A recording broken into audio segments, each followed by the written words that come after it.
Bismillahirrahmanirrahim. Kula minangka wakil saking Mak Lampir ngaturaken panuwun awit panjenengan sedaya sampun rawuh wonten acara halal bihalal menika. Kunjuk hormat kula kagem sedulur lanang nggih menika si buta dari Gua Hantu sekalian munyukipun ingkang sampun nglonggaraken wekdalipun rawuh wonten ing rapat agung kangge mbahas kawruh kanuragan ing jaman kebak tantangan menika. Dinten menika kita kedah waspada kemungkinan perang donya kaping 3. Kawruh kanuragan boten namung kangge pamer kekuatan, nanging kangge ngreksa tentreming jagat lan nyelametaken manungsa. Rapat menika dipun rawuhi para pendekar legendaris kados Mak Lampir, Wiro Sableng, Sembara Kamandanu, si buta dari Gua Hantu lan sanesipun. Kula nyuwun supados rapat menika dados sarana kagem nyawijikake kekuatan. Amargi kanthi persatuan kita saged nglindungi donya saking karusakan. Insya Allah menawi sedaya pendekar pilih tanding ingkang wonten tlatah Jawa menika saged bersatu, aja maneh bedil utawi granat. Dal kemawon dipun untal para sedulur sedaya. Secara logika menika tanahe mboten umum mugi mboten lumrah. Ananging sedaya niku sampun kedadeyan nalika jaman semanten.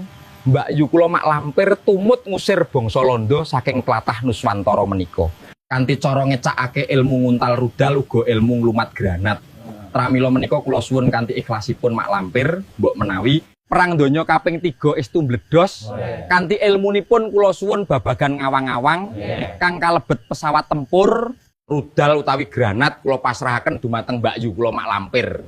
Dene adi kula Den Mas Wiro Sableng kajibah dados mata-mata musuh awit saking bakatipun ingkang saged membo-membo dados tiang gendeng ugi ilmunipun ingkang pun kesuwur.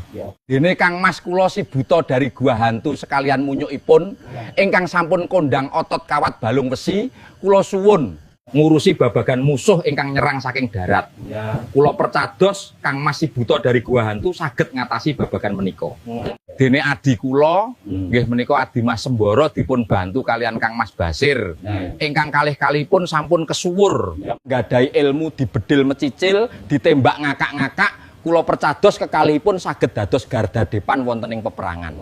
Interupsi Dimas Kamandanu saderengipun kula ngaturaken gunge panuwun sampun dipun undang rawuh wonten rapat agung menika. Pampun kula mirengaken kanthi gamblang tugas para sedulur kang rawuh menika. Ananging tugasipun Dimas Kamandanu piyambak.